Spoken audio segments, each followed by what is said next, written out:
à tous, alors aujourd'hui je viens vous retrouver pour une vidéo FAQ numéro 3.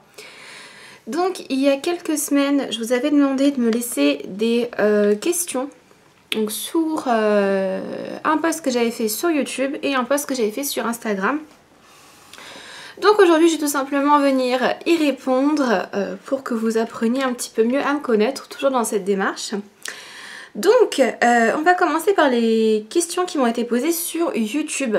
Et la première question qui m'a été posée, c'est de Turbo League Posé qui m'a demandé je n'ai pas de réseau social donc je ne peux pas te suivre, mais je voulais te poser une question. Pourras-tu nous faire un room tour ou un house tour une fois que tu seras bien posé avec tout ce qu'il te faut? Je voulais te dire que tu es une youtubeuse vraiment géniale, je t'adore. Merci beaucoup, c'est très gentil. Donc est-ce que je vais faire une vidéo room tour, house tour? Alors, je me suis beaucoup posé la question quand je suis arrivée ici, donc quand on a emménagé avec mon chéri. Et au début on voulait pas parce que on s'est dit que c'était un peu intime, que c'était chez nous, etc. Et que bah, finalement on n'était pas vraiment installé et on a fait pas mal de travaux. Donc au final on s'est dit que si j'en faisais une, c'était plutôt quand les travaux étaient finis et quand on avait tout remis à notre goût. Hop, je suis désolée, la caméra n'était pas droite. Et donc du coup c'est chose faite. Donc là cet été on a vraiment terminé les gros travaux. Quand je dis gros travaux c'est voilà, enfin changer les sols, choses comme ça quoi. On a arraché toute la moquette, etc. etc. Donc il y a vraiment que des toutes petites finitions à faire. Et oui, je pense que je vous en ferai un. Je ferai sûrement un house tour parce qu'un room tour ça va être très court parce que la chambre elle est pas hyper grande, surtout que vous l'avez déjà un peu vu quand je vous ai filmé il y a quelques mois ma vidéo rangeant maquillage. Donc il n'y aurait pas intérêt de vous montrer que la chambre. Je pense que je vous montrerai tout l'appartement et comme ça on verra un petit peu comment on s'organise et je vous dirai un peu comment je m'organise avec mon fils pour un petit peu tout. Est-ce que je range ses biberons, etc. Sa chambre, un peu comment ça s'organise aussi. Donc je pense que ça peut être une vidéo assez intéressante. Par contre, comme il n'est pas encore là et comme il y a encore des petites finitions à faire, du coup je pense que ce sera plutôt courant janvier ou février, le temps voilà, d'être installé, de trouver notre organisation, de moi récupérer un petit peu de l'accouchement, etc. Et oui, ce sera avec plaisir. Donc, ensuite, on a tout un tas de questions qui ont été posées par Isabelle Auclin. Donc, première question, penses-tu déménager? Alors non, je ne pense pas à déménager tout de suite parce que, comme je vous l'ai dit, on a fait nos travaux ici, on a tout remis à notre goût, on a une chambre pour notre fils, on a tout ce qu'il nous faut. Donc pour l'instant non, mais peut-être dans quelques années, 2-3 ans, voire plus, quand on aura envie d'espace plus grand et surtout quand on aura envie d'un jardin. Voilà, donc oui, ce sera probable, mais pas avant quelques années, le temps qu'on se pose un petit peu ici. Ensuite, deuxième question, au niveau travail, où travailles-tu et ton chéri? Alors moi, je ne travaille plus, voilà, donc si jamais vous avez suivi mes précédents vlogs de grossesse, je pense que vous avez pu voir du coup que en effet j'ai arrêté de travailler parce que j'avais beaucoup de contractions, j'avais des saignements au niveau de la fin du 4e mois, donc on m'a arrêté par sécurité et depuis mes 4 mois je suis arrêtée, donc ça fait presque 4 mois que je suis arrêtée très clairement. Donc je ne travaille plus, mais en tout cas je me considère toujours comme vendeuse et je serai vendeuse quand je pense bébé brioche aura l'âge qu'il faut et quand j'aurai trouvé un mode de garde pour lui, je rechercherai aussi bien sûr un autre travail dans ce que j'aime faire, c'est-à-dire le conseil, la vente de produits de coiffure, produits d'esthétique, maquillage, etc. Donc voilà mon travail. Alors celui de mon chéri, il est maquettiste en architecture et produits. Alors qu'est-ce que c'est? Tout simplement c'est pour tous les programmes qui sont faits en VFA, donc en vente sur plan. Vous avez souvent dans les petits bureaux de vente des maquettes qui sont proposées pour donner une idée du quartier, donc il fait ça.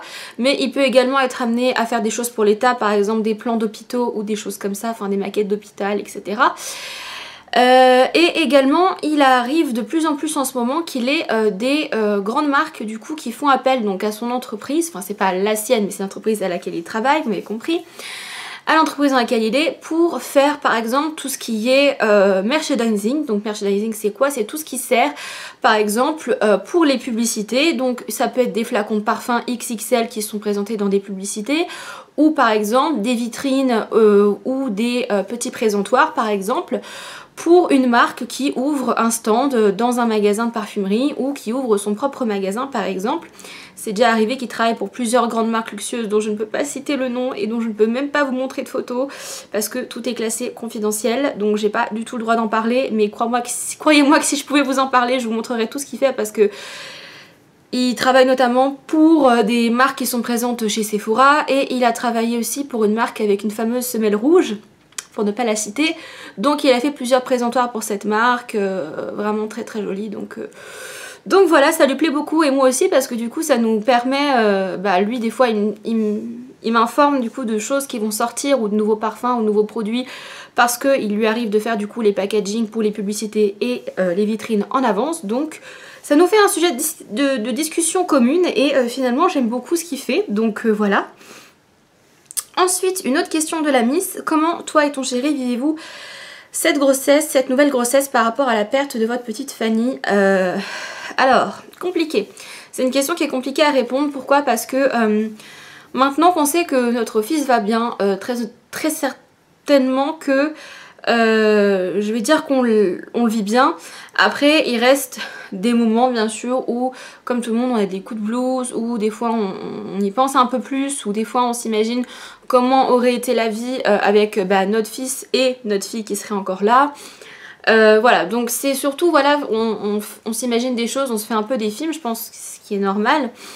Et ça a été surtout les 4 premiers mois qui ont été très durs parce que, pareil, si vous suivez pas ma grossesse, j'ai dû faire une biopsie de trophoblaste, donc une biopsie de placenta pour tester l'ADN de mon fils pour voir si il avait la même maladie donc, que ma fille qui en est décédée. Donc du coup ça a été dur parce qu'il faut attendre minimum 3 mois de grossesse pour pouvoir faire donc cet examen, et il y a entre 2, 3 voire 4 semaines de délai pour attendre les résultats. Donc j'ai vraiment su que tout allait bien à partir des 4 mois et quelques, 4 mois 1 semaine de grossesse. Donc ça a été très très long, surtout que j'ai su ma grossesse à même pas 10 jours de grossesse. J'avais déjà fait la prise de sang et elle était déjà positive, donc je l'ai su très très tôt, ce qui fait que forcément ça a été un moment un peu long et ça a été un peu du stress, mais maintenant ça va et ça me ravive pas spécialement de mauvais souvenirs, ou je suis pas spécialement inquiète ou quoi.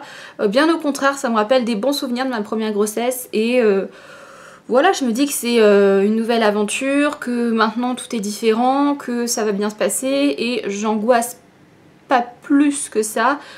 Voilà, ne serait-ce que les angoisses de femme enceinte ou de mère normale.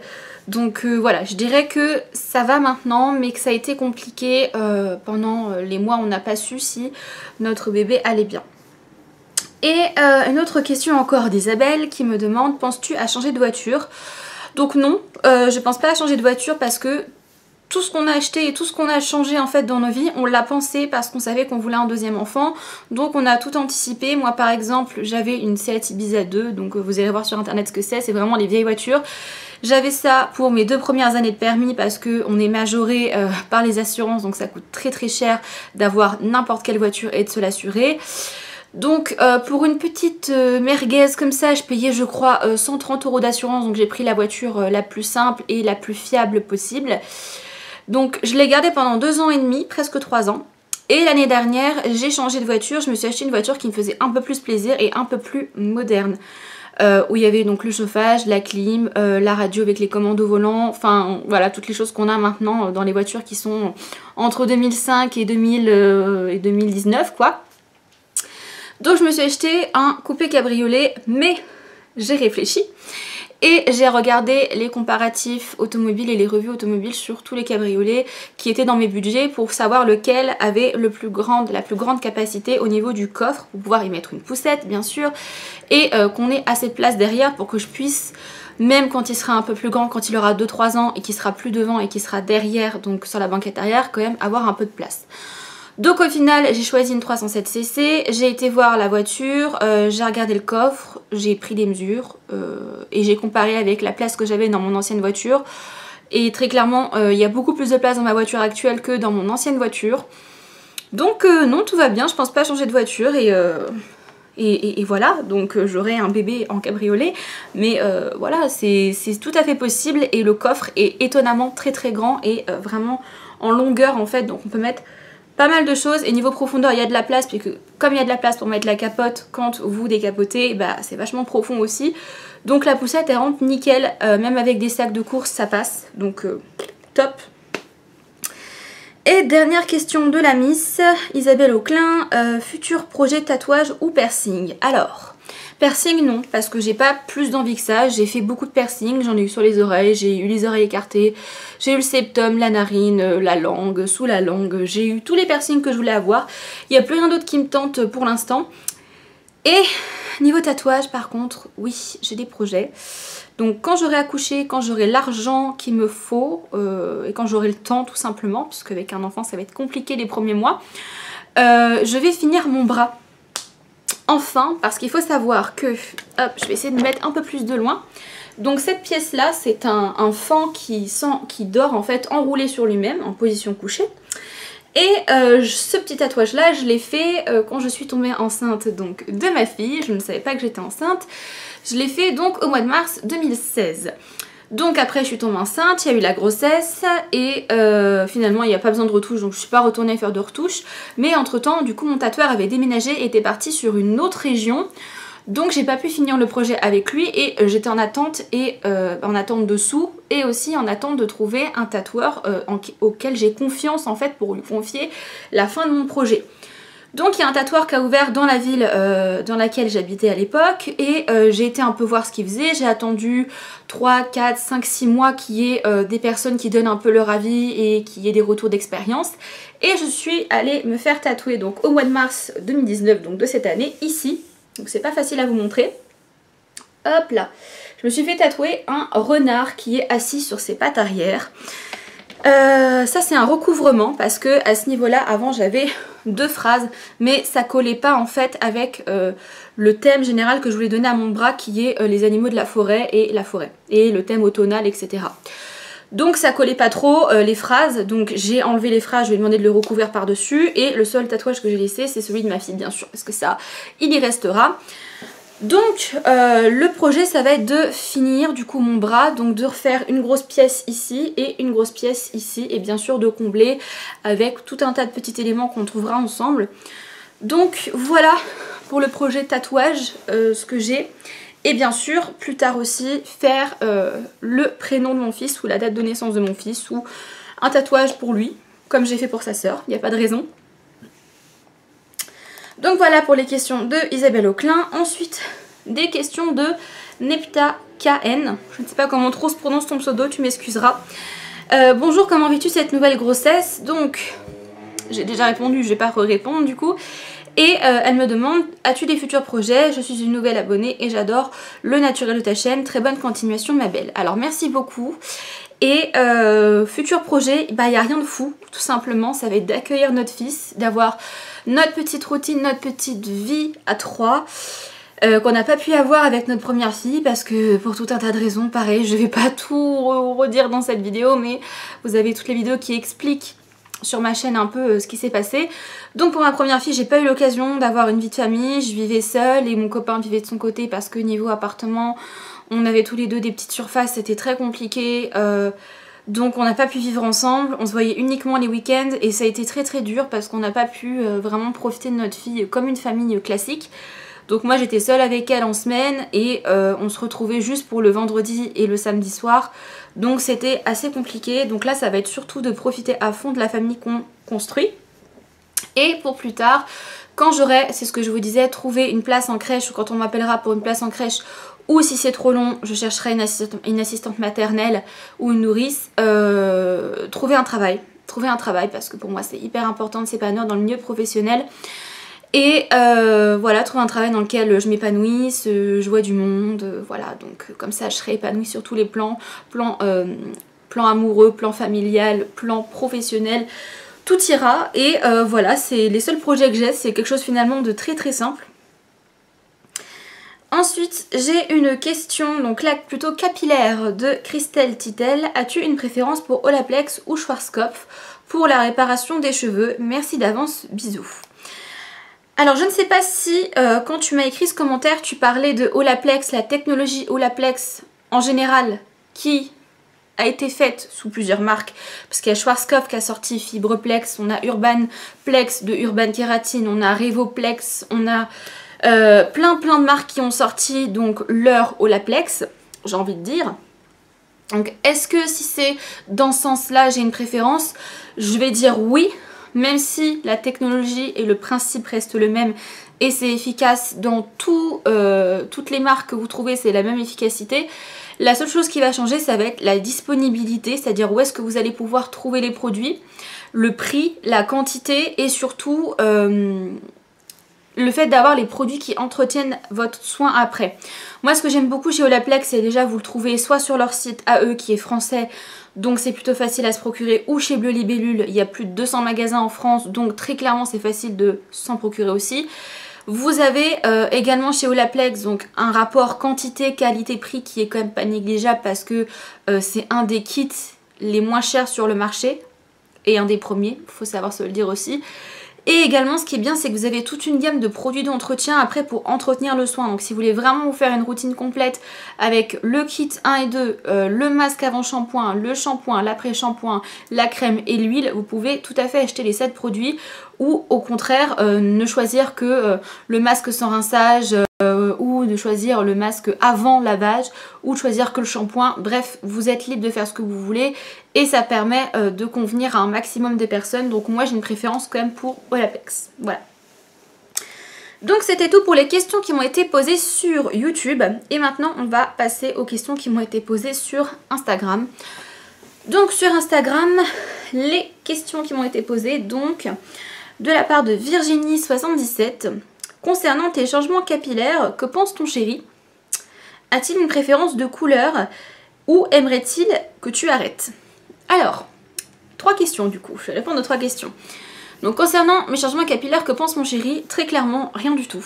Il s'en contrefiche. Les seules choses qu'il a vraiment pas aimé du tout sur moi, ça a été l'année dernière, l'été dernier, quand j'ai coupé mes cheveux à la brosse. Donc là j'avais les cheveux à la brosse ici et là j'étais rasée, tenez-vous bien, à 3 mm, oui les amis, donc j'avais plus un poil sur le caillou.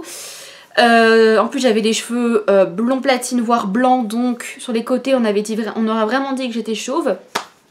Ça il a pas aimé parce que j'avais les cheveux plus courts que lui et il a pas aimé quand j'avais les cheveux bleus, donc que ce soit avec ma longueur au carré quand je l'avais faite il y a 2 ans ou justement l'année dernière quand j'avais refait et que mes cheveux avaient recommencé un peu à pousser à la garçonne. J'avais fait du rose, du bleu, du violet et le bleu il aime vraiment pas tout ce qui est bleu, vert, ce genre de couleur, il aime pas. Après je vais pas vous dire qu'il est un fan du rose, qu'il est un fan du rouge, mais dirons que c'est les couleurs qui le dérangent pas plus que ça sur moi. Et puis de toute façon je fais ça pour moi, je fais pas ça pour lui, ça m'empêche pas voilà, d'être jolie à ses yeux et de faire la même chose que si j'avais les cheveux d'une couleur plus classique. Mais voilà, sa préférence ça va être les cheveux voilà, classiques, châtain, acajou vite fait ou noir ou brun, enfin voilà, les couleurs classiques tout simplement. Donc ensuite j'ai une autre question donc de Aoki-chan. Est-ce que tu vas allaiter bébé numéro 2? Alors non. C'est une question que je me suis énormément posée pendant cette grossesse. Alors tout simplement, la première fois je m'étais pas posé la question pour ma fille parce que j'avais pas le choix de reprendre le travail le lendemain de la fin de mon congé maternité. J'avais vraiment pas le choix, j'étais à l'époque en BTS et donc j'avais une partie école et une partie entreprise et il fallait absolument que je reprenne mes cours et que je reprenne mon taf le lendemain en fait, il fallait que je sois opérationnelle. Pour ceux et celles qui ne savent pas, on a 2 mois de congé maternité après l'accouchement environ, ça dépend. Donc moi j'avais 2 mois avec ma fille, logiquement puisque finalement ça ne s'est pas fait mais bon, bref. Donc pendant ma grossesse, je me suis dit c'est hors de question que j'allaite, je vais l'allaiter que 2 mois, je vais être toute seule avec elle, donc comment est-ce que je fais? Il y avait de la crèche qui était prévue déjà, à partir de ces 1 mois et demi, elle a fait les temps d'adaptation à la crèche, donc comment est-ce que je fais? Est-ce qu'il faut que je tire mon lait? Il faut que j'achète un tire-lait? Faut que je réfrigère mon lait? Comment ça se conserve, etc. Non, la question s'est même pas posée, c'était pas pratique, c'était pas possible, donc non. Je l'ai pas fait pour le premier et pour donc là mon deuxième, je me suis posé la question parce que la demande de crèche que j'ai fait auprès de ma ville, je l'ai fait à partir, donc j'ai demandé une place pour septembre 2020, donc je sais que je vais rester au moins 11 ou 10 mois avec mon fils, donc je me suis dit que j'allais peut-être plus avoir le temps de le faire sans stress du travail, sans stress du quoi. Sauf que là c'est différent puisque je ne suis plus seule, je suis avec mon chéri et il est hors de question que je m'occupe exclusivement de mon enfant la journée et la nuit.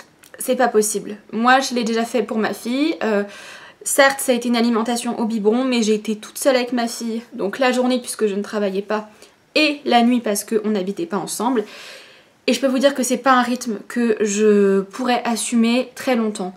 Donc pour moi un enfant ça se fait à 2, donc tout doit se faire à 2, je veux que le papa, et le papa veut donner des biberons, veut pouvoir donner du lait, moi je ne veux pas spécialement avoir à tirer mon lait pour qu'il puisse donner un biberon, très clairement non, c'est pas pratique. Si je veux le confier à une amie ou à ma maman pour une journée, pour X ou Y raison, ou pour une nuit, il va falloir que je tire mon lait, que la personne les garde au frigo, bref c'est vraiment pas pratique. Donc moi personnellement pour mon choix de vie non, donc je pense que je n'allaiterai aucun de mes enfants et surtout la douleur, j'ai extrêmement peur de la douleur.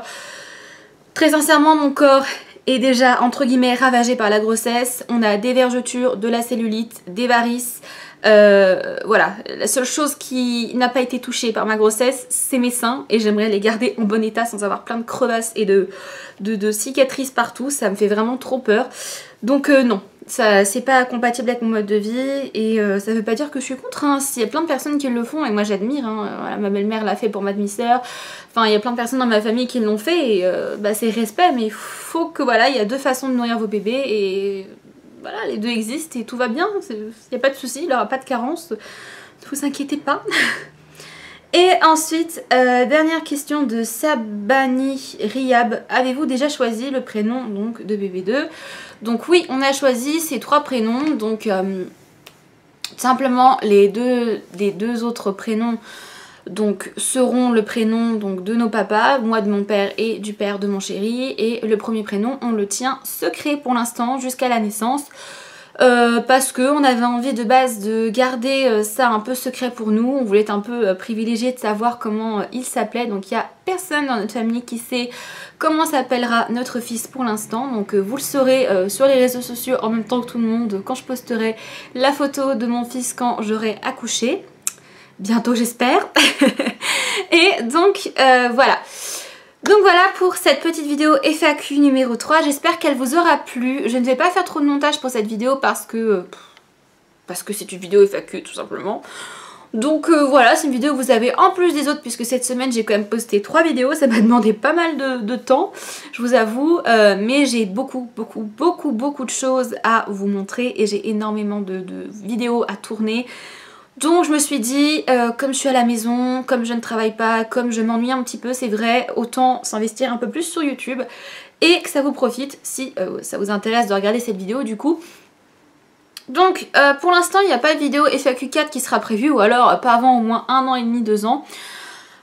Parce que je pense pas qu'il va se passer grand chose dans ma vie à part la naissance de mon fils très clairement, donc... voilà, si vous voulez discuter, par contre, entre-temps, si vous voulez voilà, discuter que vous êtes une future maman, une jeune maman ou un couple qui veut un enfant, etc. J'ai énormément de personnes qui l'ont fait, ça me fait plaisir de voir que vous m'accordez votre confiance pour me raconter votre vie privée quand même.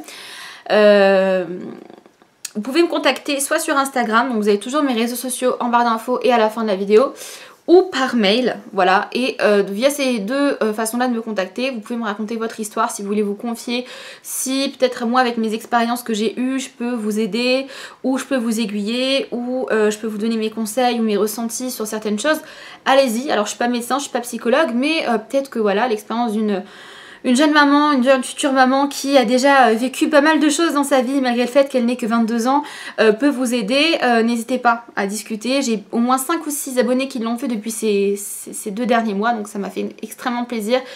Donc voilà, n'hésitez pas à me contacter via les réseaux sociaux si jamais vous voulez discuter de manière un peu plus privée. Moi en attendant, je vous fais de gros bisous et je vous dis à bientôt pour de prochaines. Ciao tout le monde!